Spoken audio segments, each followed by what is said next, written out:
The antique car story. Now, I hope you're sitting comfortably because I'm about to tell you a little bit of a story. Now, in this story, there was a young girl who had reached her 18th birthday, and not only was she excited to be 18, but she was also excited about the great surprise her father had promised her. Now, over the years, her father had promised her a great gift, and that she could receive it on her 18th birthday. So she raced down the stairs down to her father and excitedly asked him where was the gift that he'd been promising her over the years.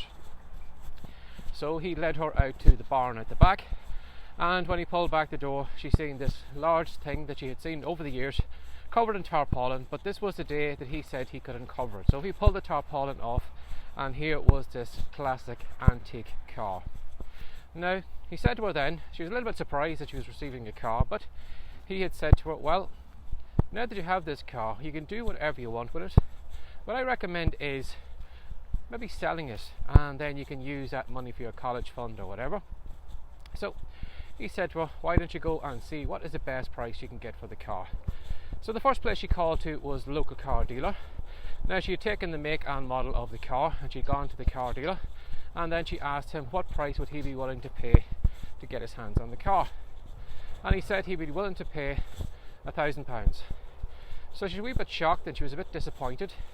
So she went back to her father and explained, well, the car dealer down the road is only willing to pay me £1,000. And he said, never mind, try somewhere else. So she said, well, where should I go next? And he said, well, why not try the pawnbroker in the town? Ask him what he'd be willing to pay you for the car. So she went to the pawnbroker in the town, asked him what value he'd give her or what he would pay for her car, and he said he'd only give her £200. So again, she was a little bit disappointed when that. It was even worse than the first offer.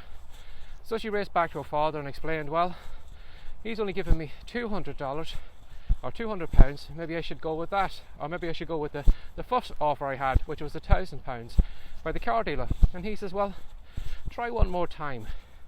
And he pulled out the paper and he showed it that there was an antique car show on the weekend in their town.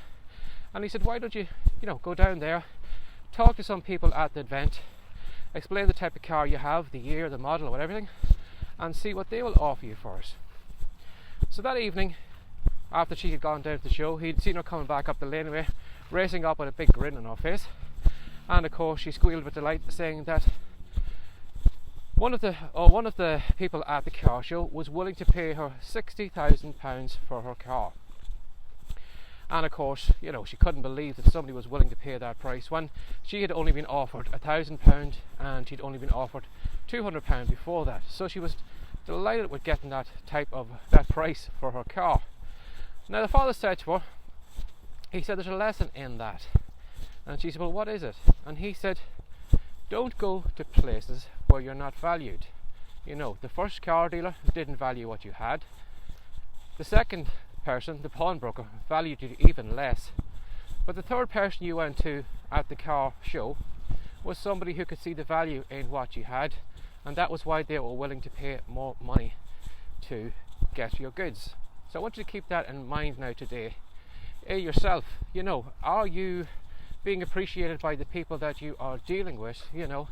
Are you someone who is maybe a fiction writer who is over on a free website like Wattpad, who is slogging your guts out, writing book after book after book out to an audience that isn't willing to pay you for your time or your books? And even though you may say to yourself, well, at least I have maybe 10,000 followers or whatever it is, again, those are just free followers who don't appreciate you and your gifts and your books. So why should you really show up there? Again, too, even on social media, does social media appreciate all that you do? Do you find when you are creating content that it's not going as far as it used to? Your reach isn't as far. You might have maybe 10,000 people, but maybe you're only reaching maybe 200 people today with today's post. Is social media valuing what you are doing? And if it's not, well, then maybe you should go somewhere where people do value what you are creating or writing or recording or whatever, and get yourself in front of that audience. Because like that young girl, she found that 3 different people will see her and her gift in 3 completely different ways. Some people will see it with no value, and some people will see it at a huge value. So I want you to keep that in mind today. Whatever you are doing, if you are being if you're dealing with an audience who is just looking for free stuff all the time, if you're looking at an audience who is paying you pennies, there could be an audience out there who would be willing to pay you far more if you would just show up in front of them and give them the type of content that they are looking for. So keep that in mind today if you are, finding things tough. If you're finding that everybody wants everything free off you, maybe you should go to an audience who respects you, who puts more value on you. Or maybe you should do that yourself. Respect what you're creating. Stop giving stuff away free. Put up the prices. If your content is good, if your training courses do help people, why should you give it all away for free? Or why should you sell it at rock bottom prices? If there is value in it, the people that aren't willing to pay it, they're not going to pay the larger prices, but that is the audience you don't want to be in front of.